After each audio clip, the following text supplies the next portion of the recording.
about time to begin the Bible class this morning. I think I'm on. A little bit of a voice issue this morning. It's not from being sick, but we'll try to get through it. Okay, I thought it was a lot better yesterday, but today I don't. I can't seem to get my voice clear, so we'll see. We'll see how it goes. But if you can start taking your seat, for those that are visiting with us this morning, we're going through a book called Portraits of Discipleship. We're up to lesson 11. There are extra copies of lesson 11. Jimmy's got them at the back. If you didn't pick one up, you can raise your hand. Jimmy will get that to you.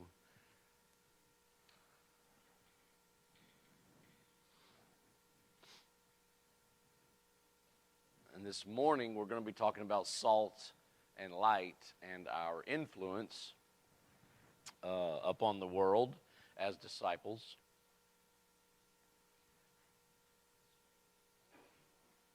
We've still got a few coming in. So we said last week these last 4 lessons are our relationship with the world, the disciples. So we looked at disciples' relationship with himself, the disciples' relationship with God, disciples' relationship with our members of the church. And these last 4 lessons are our relationship with the world. We looked last week at sojourners and pilgrims. And so this week we're looking at salt and light. Let's have a word of prayer before we get started. Our dear Heavenly Father, we come before Thee this morning thanking Thee, Father, for all the blessings You bestowed upon our lives. We're blessed enormously, Father, by You, and we pray that we never take these blessings for granted. One of these blessings that we enjoy is this ability that we have to come together on the first day of the week, meet in a building such as this under comfortable circumstances and worship You free from any fear of government intervention. Pray, Father, if that ever were to change, that we would have the faith and the conviction necessary to continue to do what You would have us to do, even in that regard. We ask Thy blessings, Father, upon all of the numbers of our number here that are sick, those that are just come through recent surgeries and are healing, and those that are expecting upcoming surgeries. And we pray that You would be with them and help those that are administering to them. We ask, Father, that You would be with us through this Bible class, that we would gain from it the things that we are to gain and apply and make the application in our lives. All these things we ask in Thy Son's name. Amen. All right, so the author here in this lesson, he starts off by telling it, and we're all familiar with salt and light and those two analogies. And he brings up Matthew chapter 5 right there in the Sermon on the Mount, and it follows shortly after the Beatitudes. And right after he lists those Beatitudes, he says, he also warns his disciples they're going to be reviled and persecuted. And then even following that you're going to be persecuted, he basically says, but you have to have a good influence on the world. So beginning in verse 13 of Matthew 5, he says, "You are the salt of the earth, but if the salt has become tasteless, how can it be made salty again? It is no longer good for anything except to be thrown out and trampled underfoot by men. If you are the light of the world," oh no, not if. "You are the light of the world. A city set on a hill cannot be hidden, nor does anyone light a lamp and put it under a basket, but on the lampstand, and it gives light to all who are in the house. Let your light shine before men in such a way that they may see your good works and glorify your Father who is in heaven." So we have that passage that is the primary basis for our lesson this morning. But let's jump over to the next chapter real quick, Matthew chapter 6. And we'll just read the first few verses there. It says, "Beware of practicing your righteousness before men, to be noticed by them. Otherwise you have no reward with your Father who is in heaven. So when you give to the poor, do not sound a trumpet before you, as the hypocrites do in the synagogues and in the streets, so that they may be honored by men. Truly I say to you, they have their reward in full. But when you give to the poor, do not let your left hand know what your right hand is doing, so that your giving will be in secret. And your Father, who sees what is done in secret, will reward you. And he continues on that same line of thinking in the next few verses. So, how do we balance that? We're supposed to be the salt of the earth. We're supposed to be the light of the world. We're supposed to let men see our good works. And yet, Matthew chapter 6 kind of warns against letting people see your good works. Yes, David.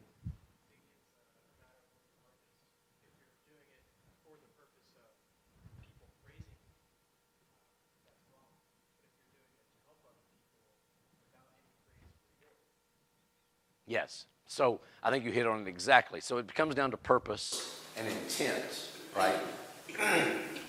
As David said, if your purpose is to do these good works to be seen of men, if that's what you're going for, right? If that's what you're going after, then that's what's condemned in Matthew chapter 6.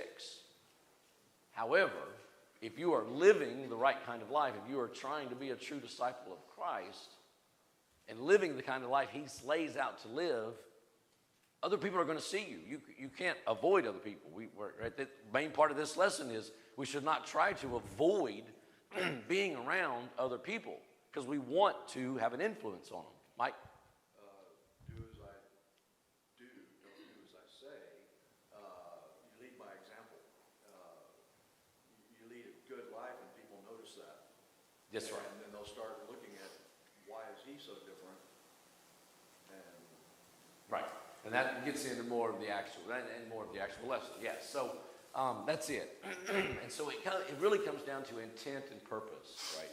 Matthew chapter 6 is condemning that you're looking for your praise among men, right? And that being the driving motivation behind what you're doing. Did you have your hand up, Mike? Yeah, there's a difference between somebody seeing you do something right and telling them about it later on. Yeah, he's mentioned sounding a trumpet, Or right? boasting about some. I mean, you have in a situation where you have to do right, you do it right, whether there's somebody there or not that sees it. But especially those things that you do in secret, there's really no need to toot your horn, about what you did, and everything. So it's Right. That's we have not my opportunities to help people, and we do it, and we don't tell everybody about it, basically. right. Because what's the result of people seeing in that influence? What do we want them to do? Encourage them to do the same. Okay, but specifically is what the Bible talks about. They glorify God, right? God gets the glory. At the end of this, God gets the glory, and so if we're putting our glory on ourselves or making us feel better about who we are by doing that, that's not giving God the glory, right? That's giving yourself the glory. All right, so to get into the lesson, he looks at. So we talk about this influence. How does he define influence? What is our influence? Power we have to affect others. Okay, that's what he says. The power we have to affect others, right? And the point he makes there is that you are going to affect others. We all are. You're going to have influence no matter what. Absolutely, everyone has influence upon other people. Whether you know it or not, and whether it's for good or for bad, that's up to you, but you're going to have an influence. And that's something that we've got to remember and keep in mind, that everything we do, it's not like, like the athletes say, oh, I'm no role model, or you are a role model, or whatever. It doesn't matter. You have an influence. No matter what you think about it or not. It doesn't matter whether you think you are or you're not. It doesn't matter if you're good or bad, what you're doing. You are having an influence on somebody, most likely multiple people, all the time. There's that country music song that came out several years ago now. I don't know how long ago. And it talked about the little boy who, he said a 4-letter word. And he said, well, where did you learn to talk like that? Well, I've been watching you, Daddy. And there's a whole lot of truth. A whole lot of truth to that. Not just with your own kids, especially with your own kids, but not just with your own kids. Everybody pays attention, right? When people are not paying attention, you think they're not paying attention, they're paying attention. people are seeing. And so it's a little humbling. It's a little something, to think about that, yeah, we're not here to impress others. And that's why we can get the wrong idea if we think we are. But just living our lives, we're having an influence. And just that thought alone is a little sobering and needs to be kept in your memory bank there to recognize that, so it affects how you act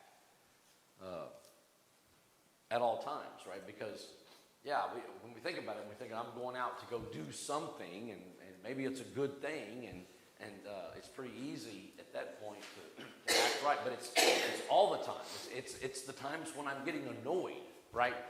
When this life is just making me frustrated, I'm having an influence then too, right? And that's one that's a little bit harder. I don't like thinking about that, right? I don't mind when I'm getting up on Sunday morning and I'm trying to do the right thing and I'm getting dressed and I'm coming to services and I'm thinking, okay, yeah, that's good. I hope I have an influence on somebody. I hope that works for them. I hope I glorify God by seeing me. But that's not the only time I'm influencing them. I'm not just influencing them when I want to influence them. I'm influencing them in everything that I do, all the time. Like I said, even when I'm frustrated and annoyed, how am I dealing with that? What language am I using? And we'll talk about salt and light here shortly. Am I using language that's seasoned with salt, right? Okay, so he gets into salt, this first section, and he talks about some of the properties of salt. What's the first property he brings up? Someone said it. Preservative. Salt is used even still today. It's used even more then as a preservative. We don't use it as much, I guess, as a preservative, but I think in a lot of places they do. Canning foods and things like that, it's still used, I believe. But I'm not an expert there. Don't get me started. But it is a preservative.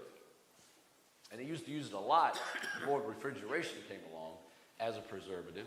How is that influencing our life? What aspect of that aspect of salt, how does that affect me as a disciple of Christ? What does that mean I'm going to do? Or should do? Preventing bad. We prevent the bad things that we might want to do. Right. It prevents, as it says in the last line of that page 65, prevent the moral decay of our society. Our lives should help prevent the moral decay. Now, you can say, wow, I'm looking at the moral decay of our society, and it just looks like it's doing this constantly. So are we really preventing it? Maybe we're slowing it down. If nothing else, if you're not preventing it, maybe we're at least slowing it down.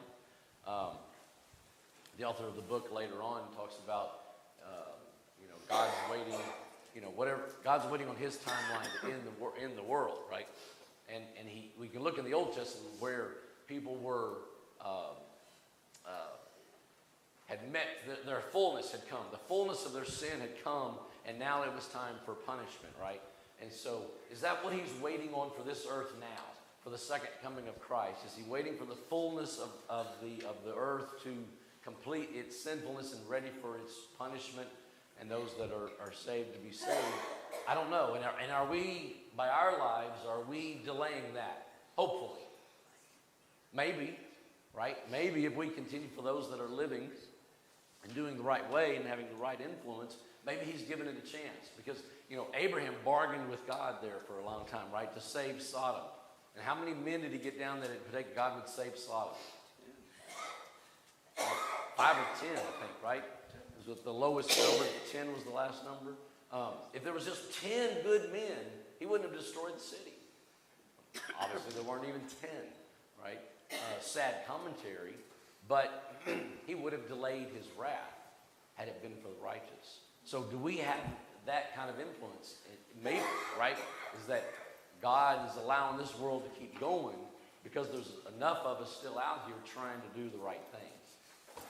Maybe, but either way, the way we're supposed to act, what we do in our lives, is to have a preserving influence upon this society. What's the next one it gives? Yes, John.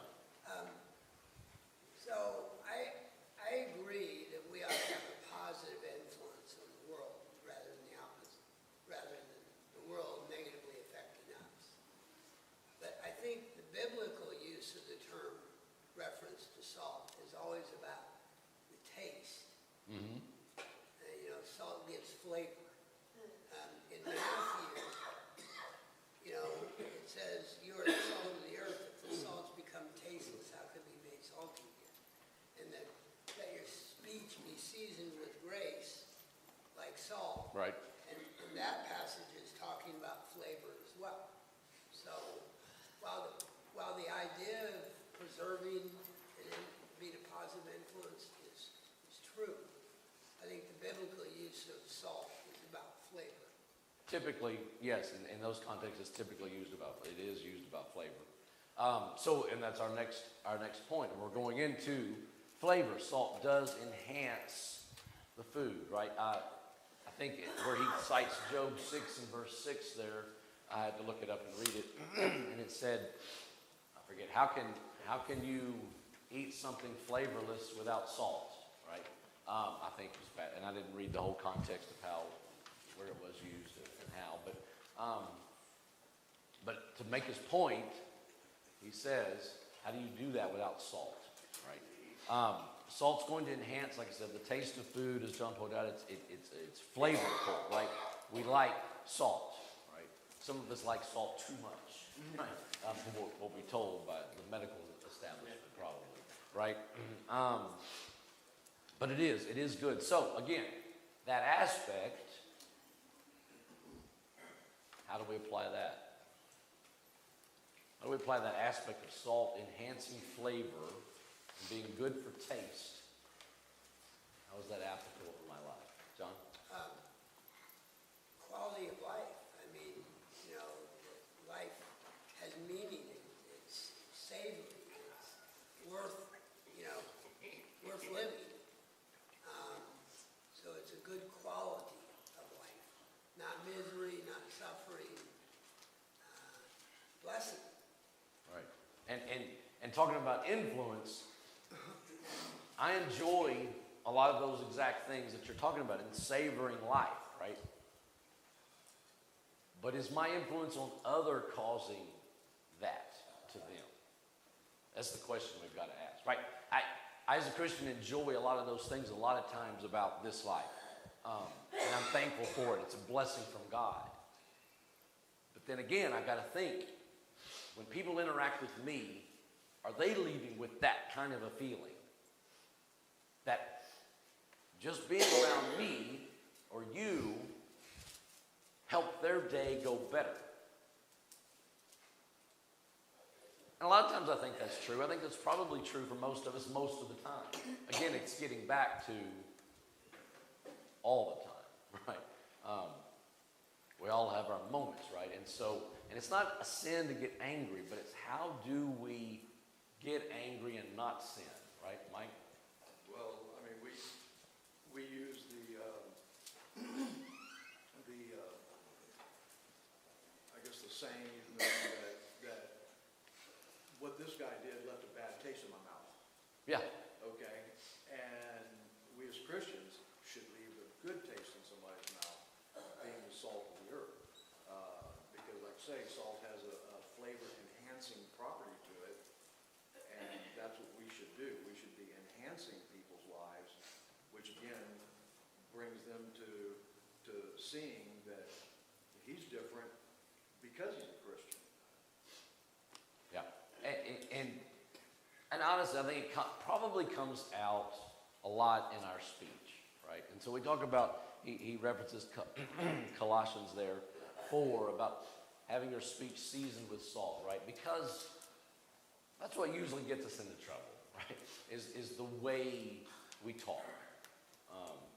When we're angry, when we're annoyed, how are we talking? Right? We're communicating, we're still communicating. How are we talking in those moments? Because honestly, I mean, I don't need a lot of help here teaching a Bible class to make sure my words are trying to be seasoned with salt.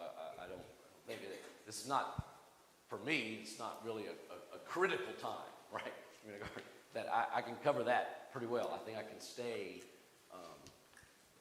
pretty safe in the words that I choose. It's when I'm not, right? It's other parts of my life where our speech typically will get us first, it seems like, sometimes before actions, but maybe not. And so to me, that's the hardest one to grasp, right? It's that tongue that we talked about in James chapter 3. The tongue is just so hard to control. But in this context, it's extremely so. Denny? Yeah, salt is also a preservative, Yes. and we are the salt. We are the preservative, the one that saves the Word of God for future. So, Yes. All those things, yes. Preservative, it gives flavor, it enhances it. What's this third one? Did you have your hand up? Sorry. Well, Go ahead. you can go on, that's okay. Go ahead. Oh, but I don't have the book, but since I just finished other classes. But in Mark 9, where he talks about salt is good, if it loses its saltiness, how can you make it salty again? But he says, have salt among yourselves and be at peace with each other. And I think that's going together of what does salt do for everyone. If you have salt, then you can be at peace with one another. Yes, because I'm going to act in such a way as not to hurt that, right? We're going to have peace among ourselves because I'm not only my words but my actions are all seasoned with salt to where I'm easy to take, right? There was the lesson we had a couple lessons ago, but with the members, and I forget which one it was exactly. But talking about bear with one another. We bear with one another, and actually the words actually there mean put up with, right? So you have to put up with me, right? And so hopefully I'm acting in a way that it's not hard for you to put up with me, right? And hopefully everyone is acting in that manner, right? Because I am, as a Christian, going to try to have the right attitude and put up with you. But boy, you could make it a lot easier on me too, right? And I can make it easier on you if I'm acting in this sort of manner. And I'm remembering that I'm supposed to have these qualities of salt. This third one he points out, I hadn't thought about this one before. There's a truth to it. I don't want to take any analogy too far, John, to your point. I want to take an analogy too far.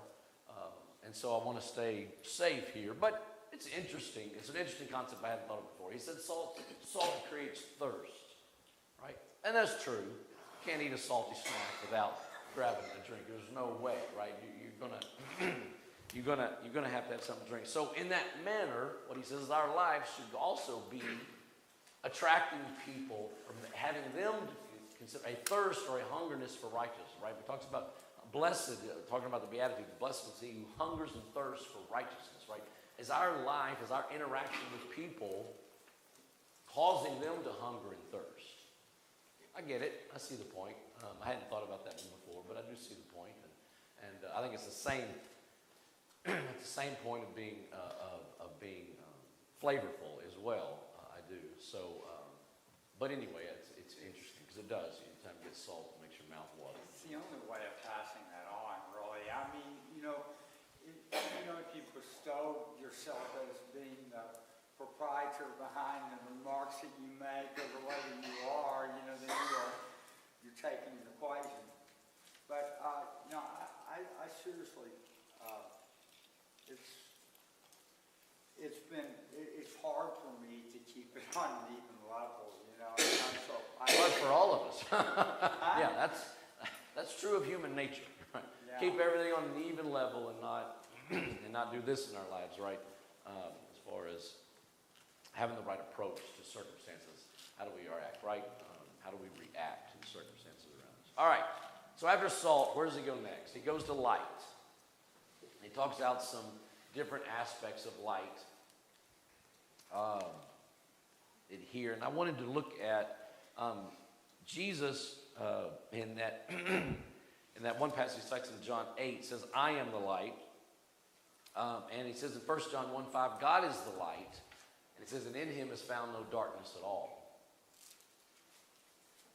And so the second paragraph there under light, he makes a good point. And I think it goes back to that point we were making it between Matthew 5 and Matthew 6.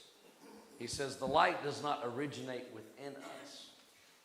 He says, we are light in the Lord. If you turn to Ephesians chapter 5,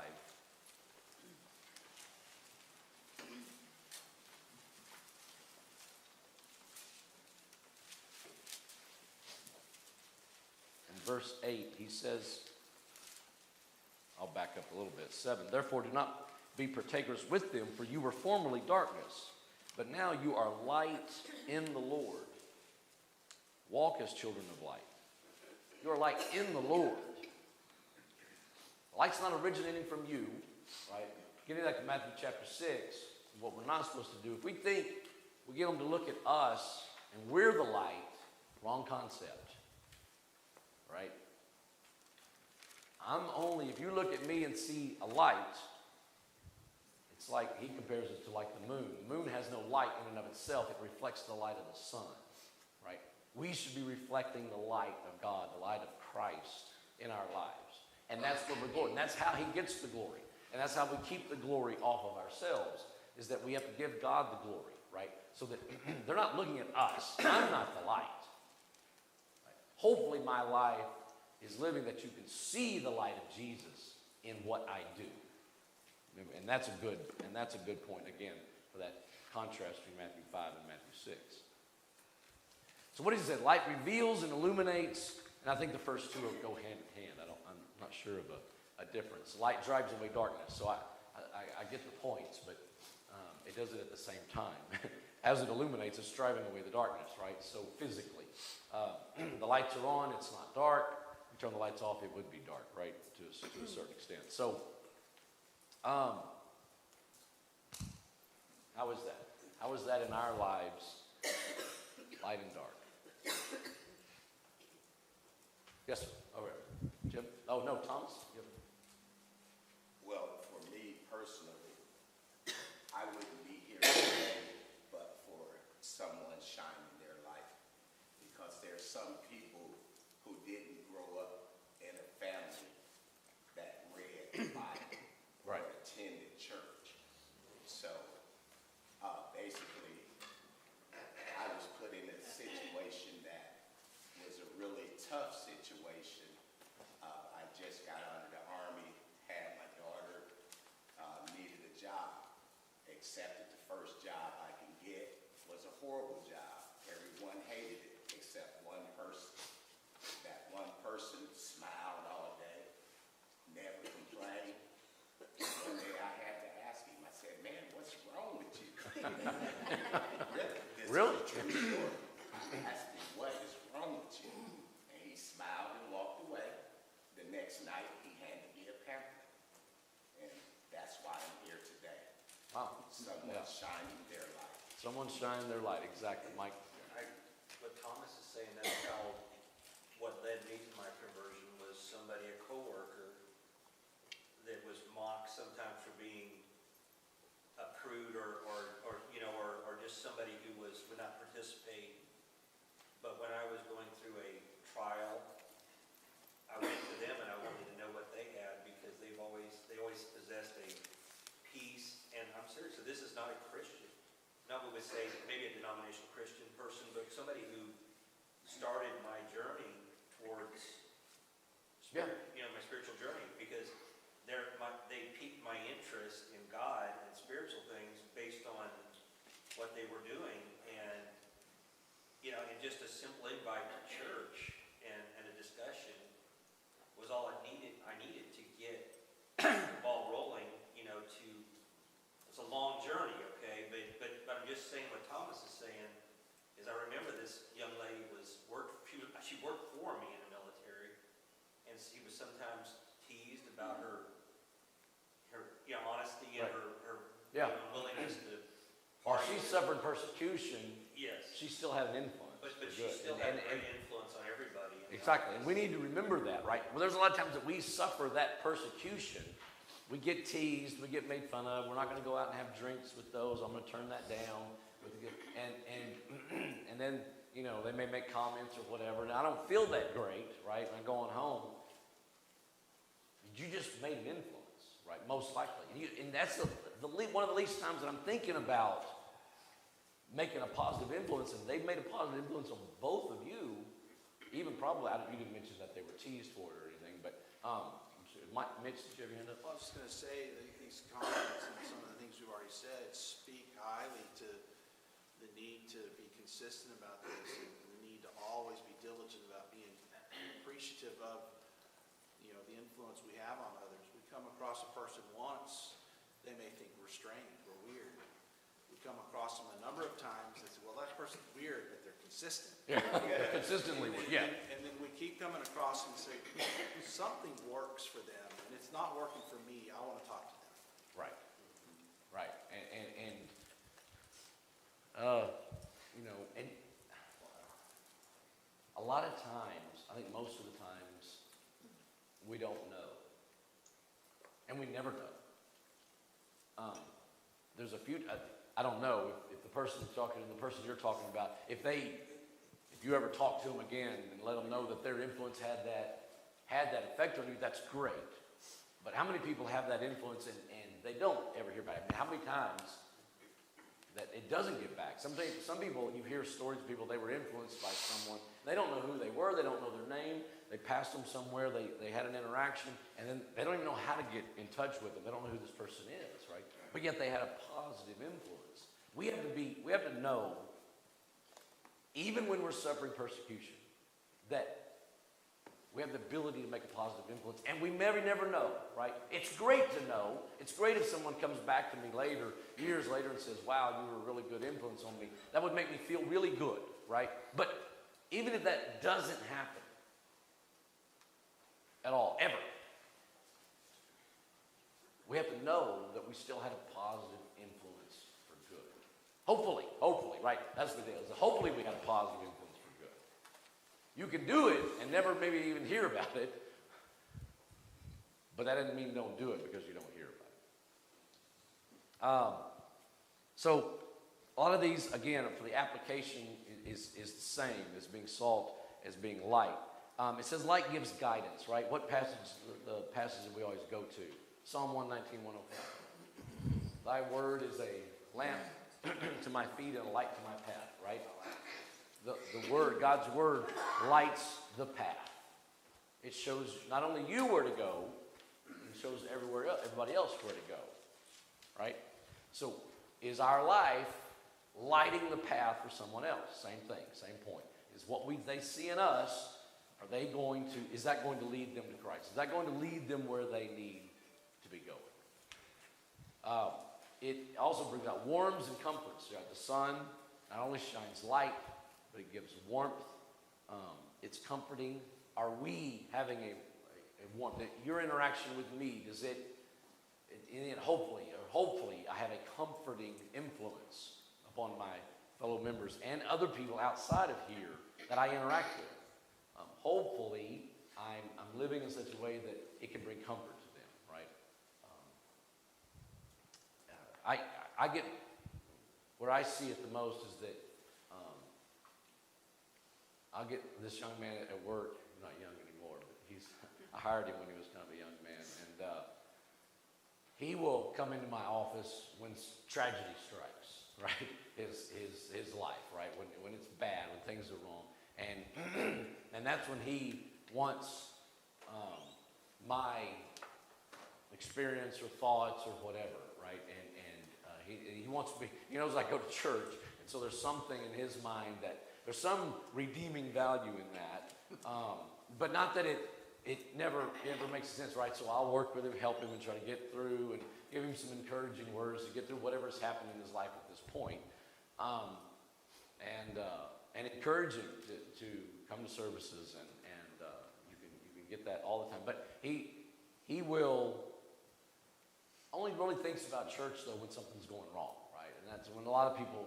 And it's better than turning against God, right? It's a good quality. At least he wants to turn to God or somebody that he thinks is godly, maybe.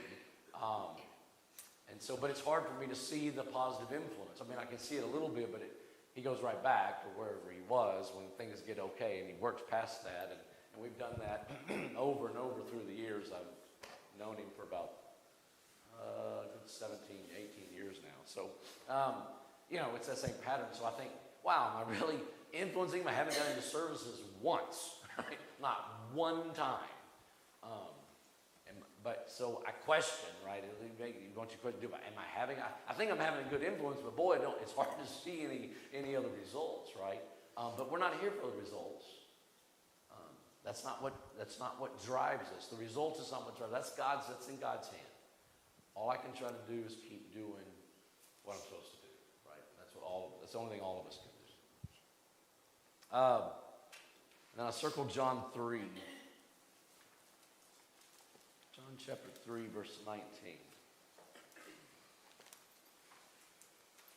This is the judgment that the light has come into the world, and men love the darkness rather than light, for their deeds were evil. Everyone who does evil hates the light and does not come to the light for fear that his deeds will be exposed. But he who practices the truth comes to the light, so that his deeds may be manifested. So the light will draw those. It says the light draws even those that may not be Christians or wanting, but they have a desire to practice good. If a light is shined, you will draw those. Unfortunately, most people run from the light in this world. We're talking about, the way most people run from the world, but a few people are drawn to the light. A few people, and that's the influence, that's the positive influence you can have, is those few that are out there that are seeking truth, maybe not very well, but they are seeking truth.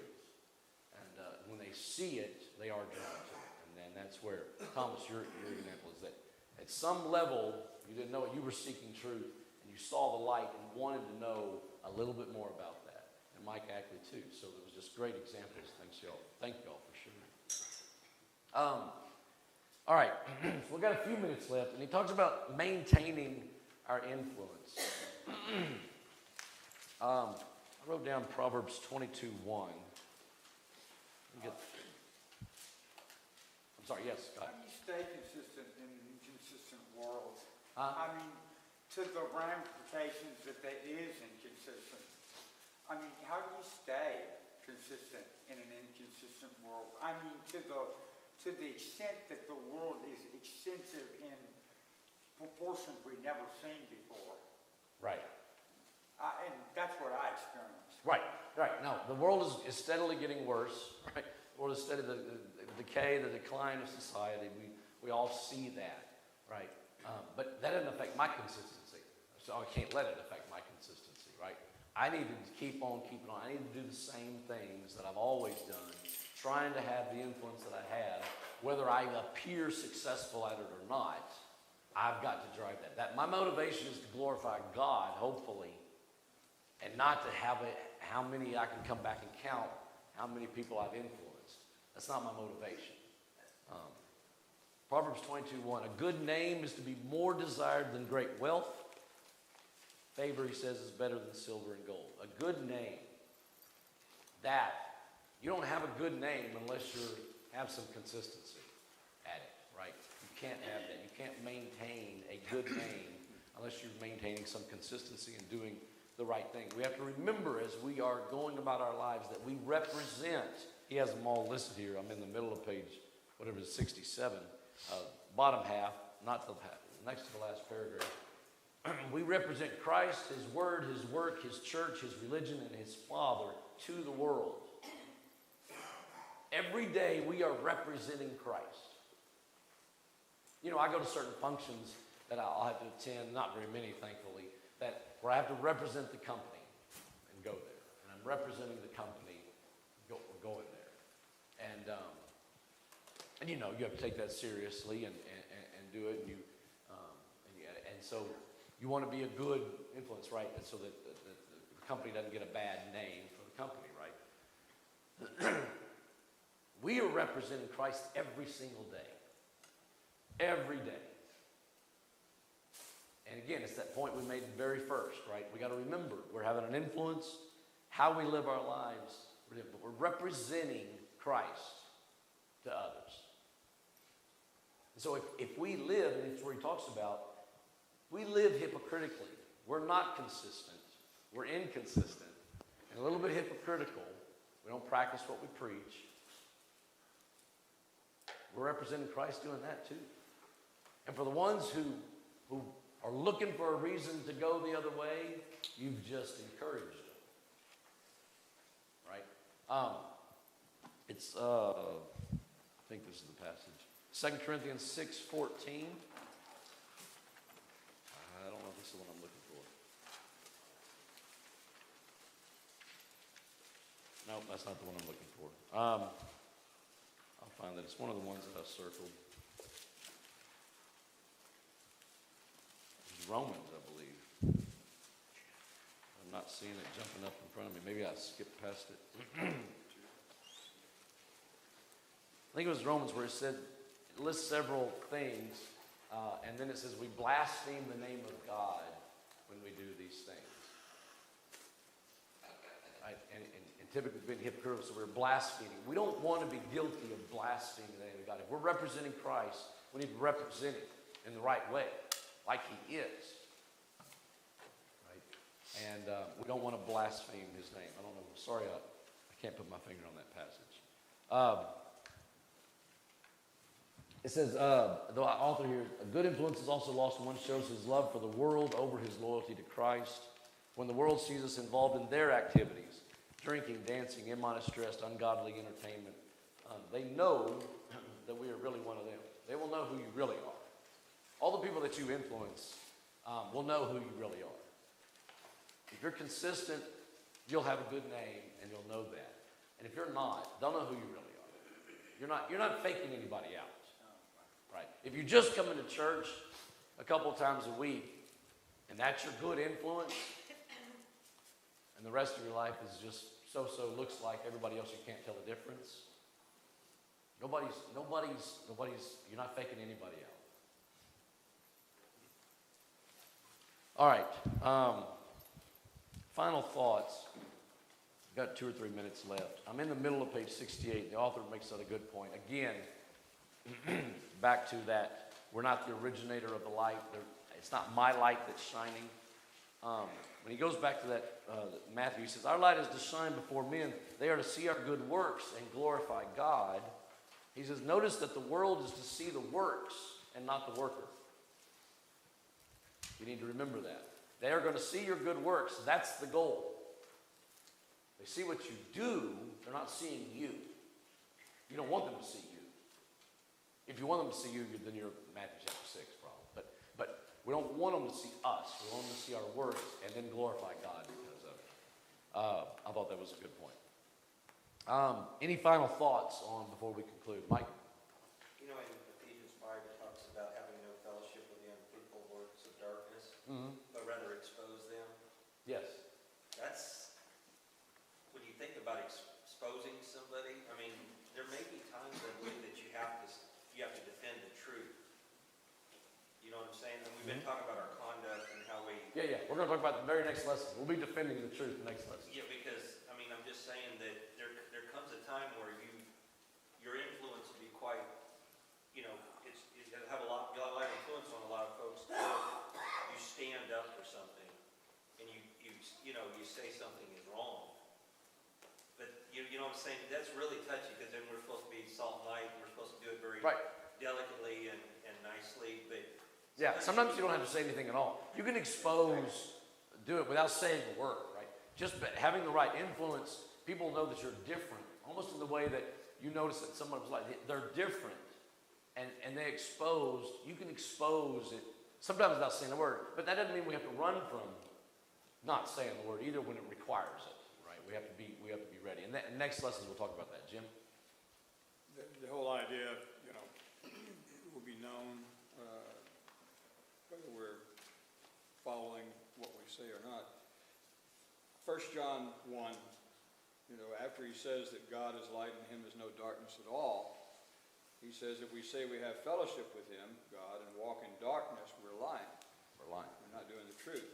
But if we walk in the light as he is in the light, we have fellowship one with another, and the blood of Christ his Son, cleanses us from all unrighteousness. And so there's the difference. If we're walking in the light, we reflect the light of God. That's right. In our lives. And people will see that. We may make mistakes, but we're walking in the light. In other words, we have purposed our life to walk in God's light rather than walking in darkness. Yep, yep. Good comments, good comments. Any final thoughts? I think we're out of time. I just didn't hear the bell. Okay. They said no bell.